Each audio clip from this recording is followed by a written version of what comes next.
모든 사람들이 죽음에 대해서 생각합니다. 그리고 모든 사람들이 죽음 이후에 대해서도 생각하는 것 같습니다. 그런데 사람들이 이렇게 죽음에 대해서 생각하는 것은 그 죽음이라는 단어에 대한 두려움이 내재해 있기 때문에 모든 사람들이 죽음에 대해서 생각하는 것 같습니다.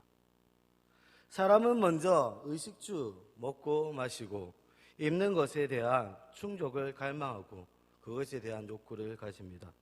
그리고 먹고 마시고 입는 이 의식주의 문제가 채워지면 그 다음에는 사람의 욕심이나 욕구를 채우려고 합니다.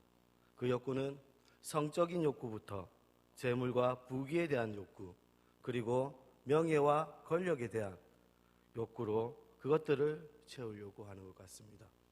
그리고 그가 채워지게 되면 그 다음에는 누리고 있는 그 욕구를 계속 누릴 수 없을까? 이것에 대해 사람들은 갈망하고 소망하게 됩니다. 바로 죽음에 대한 문제를 생각하게 되는 것입니다. 그것은 인생의 끝의 시기가 다가오게 되면 자연스레 사람은 죽음에 대해서 생각하게 됩니다. 그리고 내가 누리고 있는 현재의 삶, 현재의 욕구를 계속 이어가고 싶은 그런 갈망에 죽음을 벗어나려고 해봅니다. 그래서 사람의 마지막 단계의 욕구는 이 죽음을 피해서 좀 더 오래 이 세상에서 사는 장수에 대해서 생각하거나 아니면 더 나아가 영원히 죽지 않는 영생에 대해서도 생각합니다. 의식주 문제를 해결하고 그리고 더 나아가서 세상에서 자신의 욕구를 채웠던 그리고 세상에서 이 세상을 누리면서 살았던 그런 사람들의 대부분의 특징은 그 다음에 좀 더 오래 살거나 영원히 살기를 바랬습니다. 아니, 대부분이 아니라 모든 사람이 그것을 누렸는지 그것을 생각했을 것입니다.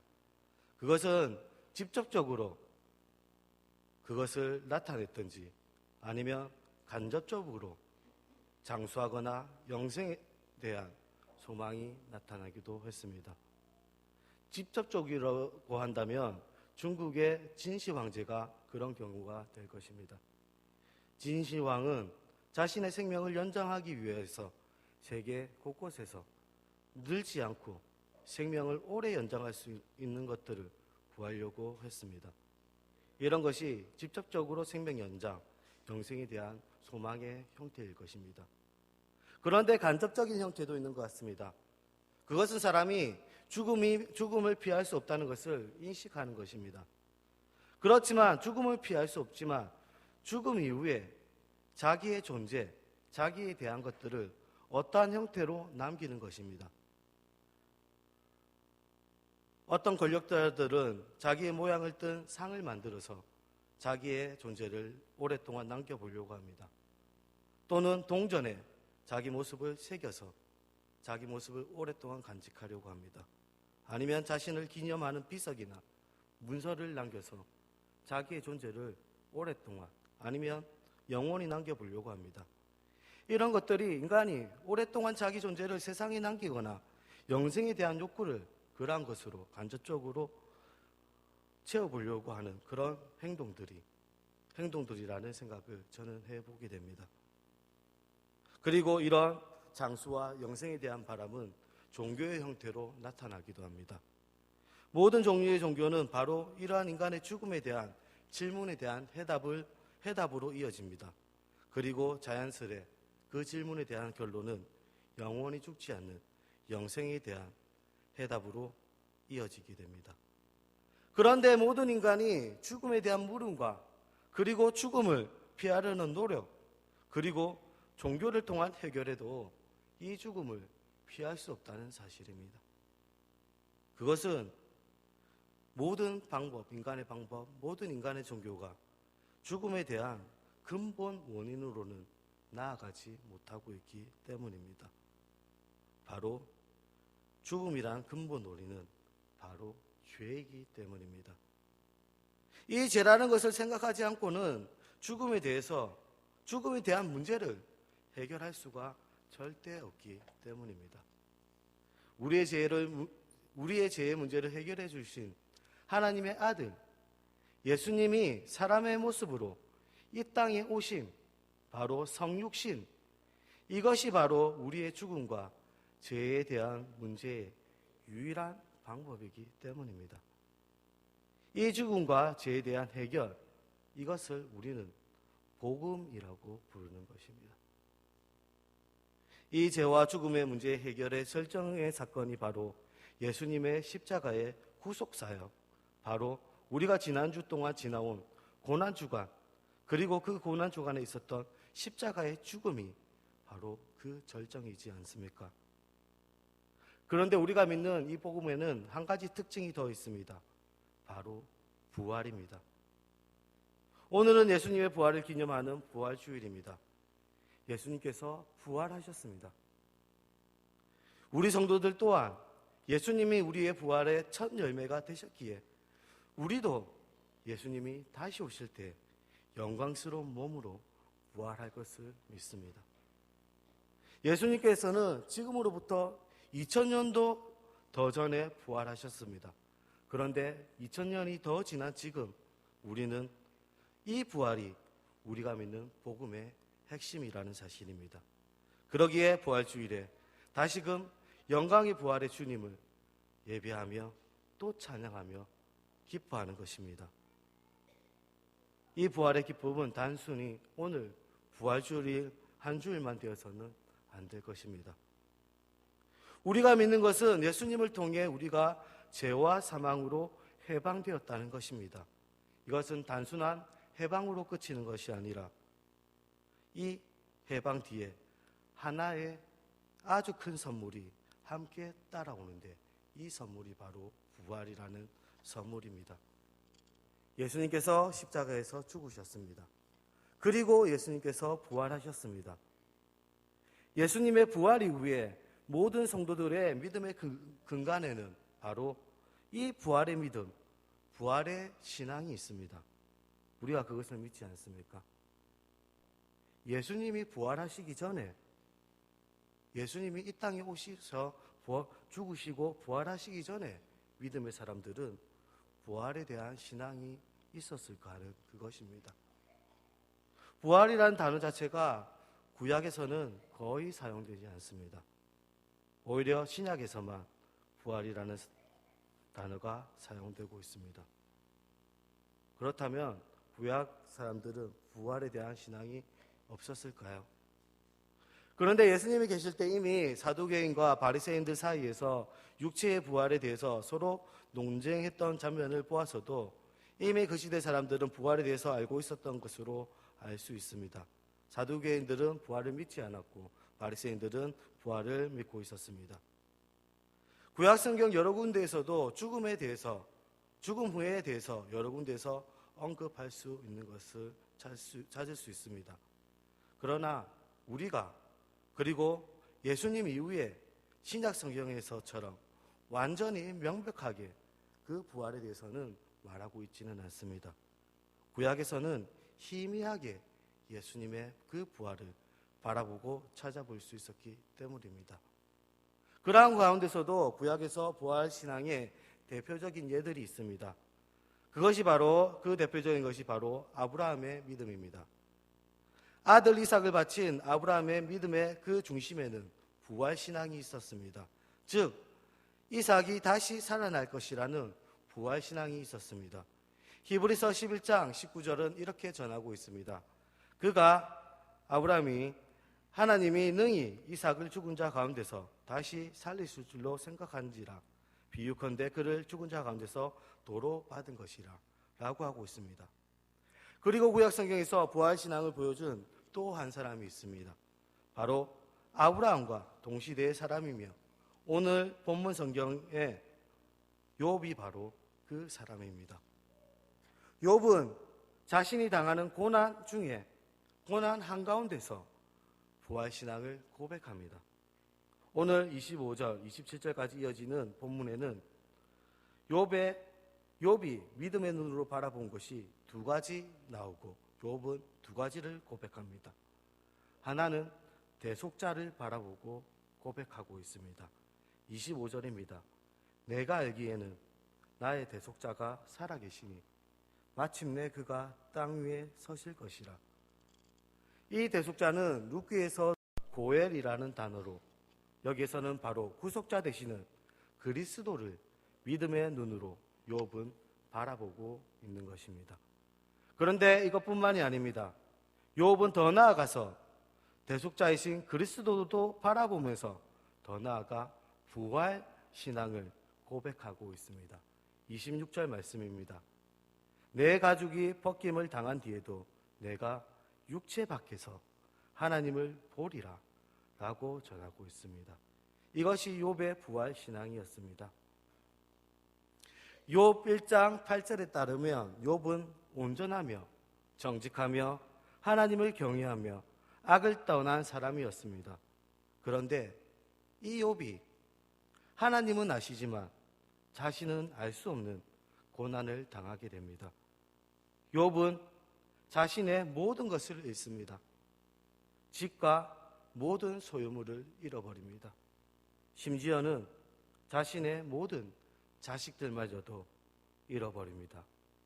그리고 더 나아가서 자신의 몸도 어찌할 수 없을 만큼 그의 몸도 상해버렸습니다. 이때 욥의 아내는 욥에게 하나님을 욕하고 죽으라고 하면서 욥을 떠나게 됩니다. 그리고 이어서 엘리바스, 빌닷, 소발이라는 욥의 세 친구가 찾아옵니다. 그들은 처음에는 욥을 위로하기 위해 욥을 찾아왔지만 그들은 의인이 받는 고난을 이해하지 못합니다. 그들은 욥을 사랑의 마음으로 안아주고 위로하기보다는 질책하며 책망합니다. 욥의 이 세 친구는 믿음이 있는 사람으로 보입니다. 그러나 그들은 사랑이 빠져있는 율법을 지키며 그 율법으로 사람을 판단하는 잣대를 대는 그런 사람들이었습니다. 욥기에서 3번에 걸쳐서 이 욥의 세 친구의 질책과 욥의 대답이 나옵니다. 그런데 이 3번의 욥과 세 친구들의 논쟁 가장 중심에서, 가장 가운데서 나오는 욥의 고백이 바로 오늘 말씀입니다. 욥은 고난의 가장 한가운데서 그리스도와 부활신앙을 바라보고 고백 드리고 있는 것입니다. 그런데 욥이 온전하게 그리스도와 또 부활을 바라본 것은 아닐 것입니다. 그가 대속자를 보았고 부활신앙을 가졌지만 우리처럼 확실히 대속자를 알고 부활을 바라본 것은 아닐 것입니다. 그가 대속자를 바라보았지만 그 대속자가 정확히 우리가 알고 믿고 고백하는 그 대속자가 그리스도 예수이심을 알지는 못했을 것입니다.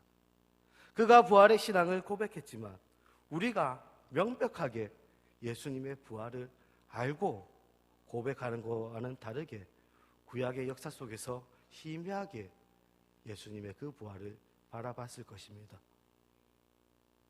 그런데도 의인 욥은 고난 가운데서 믿음으로 대속자를 바라보고 부활신앙을 고백했습니다.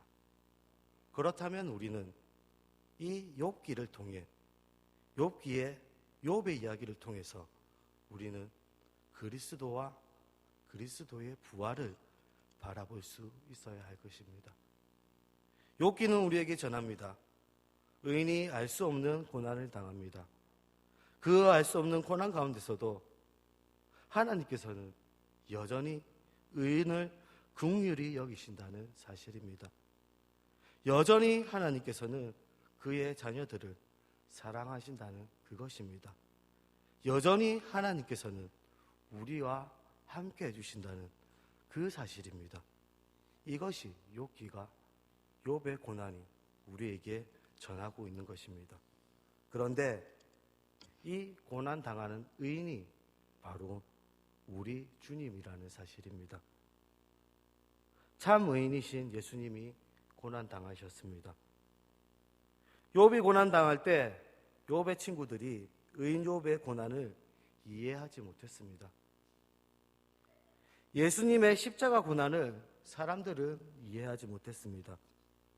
율법의 정신과 율법의 그 마음은 없고 율법의 껍데기만 남은 바리새인들과 서기관들의 모습은 마치 욥을 이해하지 못하는, 욥을 율법으로 판단하는 욥의 세 친구들의 모습과 너무나 닮아 있습니다. 그런 그들을 위하여서 예수님은 사랑으로 오셨습니다. 그런데 사람들은 그 의미를 이해하지 못했습니다. 심지어는 제자들조차도 예수님의 죽음과 부활의 의미를 이해하지 못했습니다. 예수님께서는 제자들과 함께 계실 때 총 3번에 걸쳐서 예수님께서 죽으실 것과 3일 만에 부활하실 것을 제자들에게 말씀해 주셨습니다. 그때마다 제자들의 반응이 어땠는지 아십니까? 죽음과 다시 살아나신 것을 들은 제자들의 반응은 한결같이 근심했다고 라고 전하고 있습니다. 왜냐하면 그들은 참 의인이신 예수님의 고난과 죽으심과 그리고 부활에 대해서 이해하지 못했기 때문입니다. 사람들은 다 주를 떠나더라도 자신만은 주를 떠나지 않겠다고 호언장담했던 베드로도 예수님의 죽으심과 부활의 의미를 깨닫지 못하고 그렇게 고백하고 있었습니다.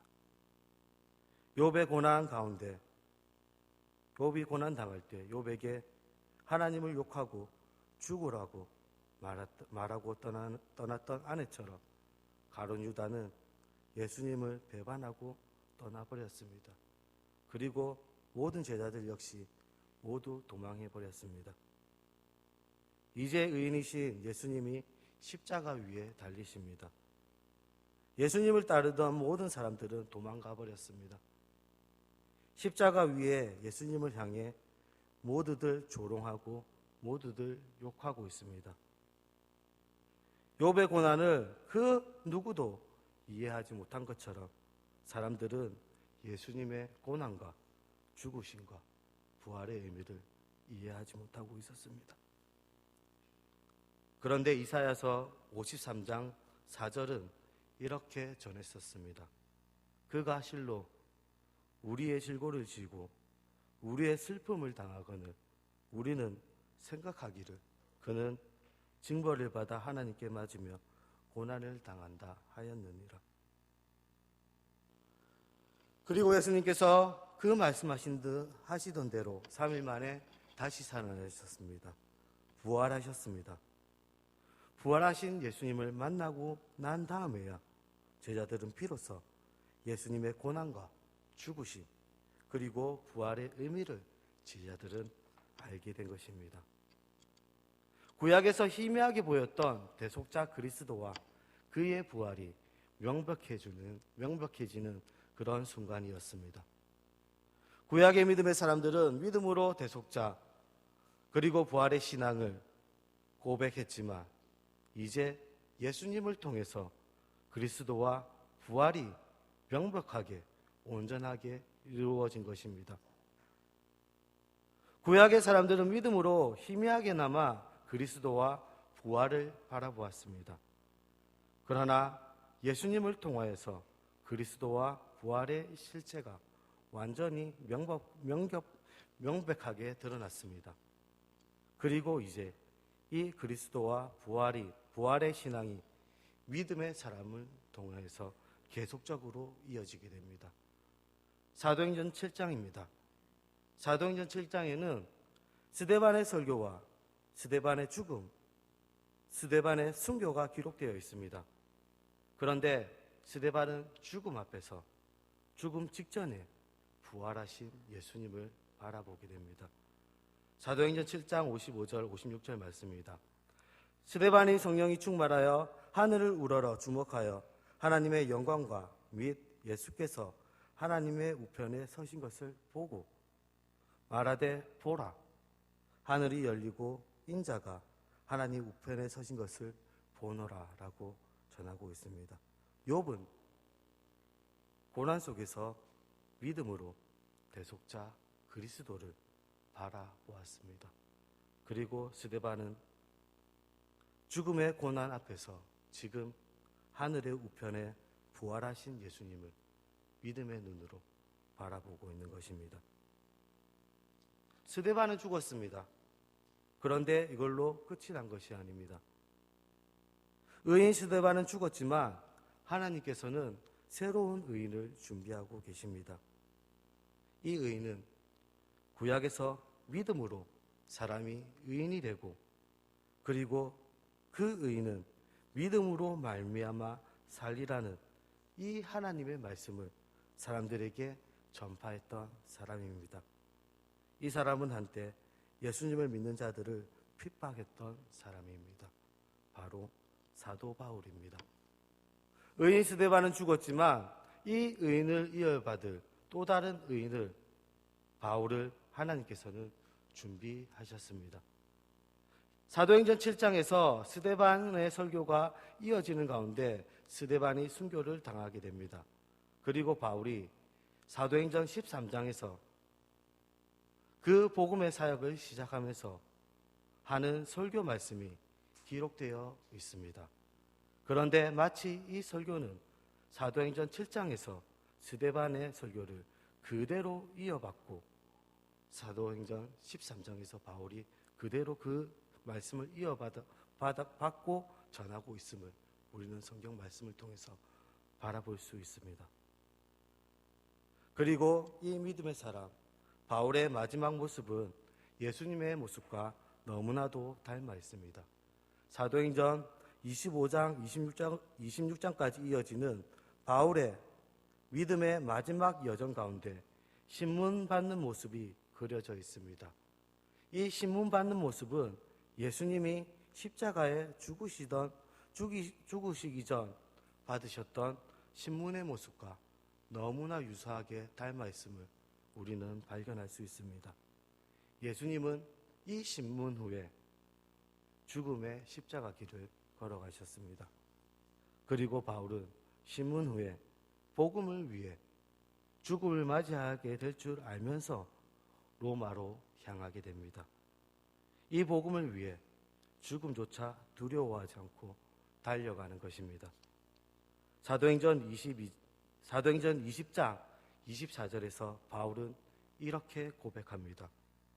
내가 달려갈 길과 주 예수께 받은 사명 곧 하나님의 은혜의 복음을 증언하는 일을 마치려 하면은 나의 생명조차 조금 더 귀한 것으로 여기지 아니하노라 라고 고백하고 있습니다. 이 바울이 죽음을 알면서도 로마로 복음 들고 나아갔습니다. 그래서 우리가 지금 죄에서 우리를 구원하여 주신 그리스도의 죽으심과 이 그리스도의 부활을, 이 부활의 이 복음을 우리가 듣게 되고 믿게 된 것입니다. 사랑하는 한소망 교회 성도 여러분,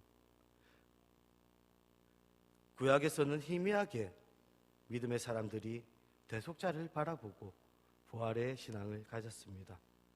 예수님께서 성육신하셔서 십자가에 죽으시고 부활하심으로 우리의 구원과 부활이 명백해졌습니다. 이 확실한 복음, 예수님의 우리를 구원하심과 부활의 소식을 신약의 믿음의 사람들이 전했습니다. 이 부활의 소식을 주님의 제자들이 전했습니다. 그리고 이 복음이 스데반을 통해 그리고 바울을 통해 부활의 소식이 전파되었습니다. 구약에서 욥은 믿음으로 부활 신앙을 고백했습니다. 그러나 그것은 예수님의 죽으심과 부활하심을 직접 드러나지는 않았던 희미하게 하는 그런 것이었습니다. 예수님의 죽으심과 부활하심이 우리의 구원과 부활의 명백한 증거가 되었습니다. 이 확실한 증거를 들고 부활의 소식을 의인을 통하여서 전해지고 그리고 또 다른 의인을 통하여서 전해져서 우리에게 전해지게 된 것입니다. 우리 또한 믿음의 의인 되어서 이 복음과 부활의 소식을 다른 사람에게, 복음을 기다리는 또 다른 의인에게 전해야 할 것입니다.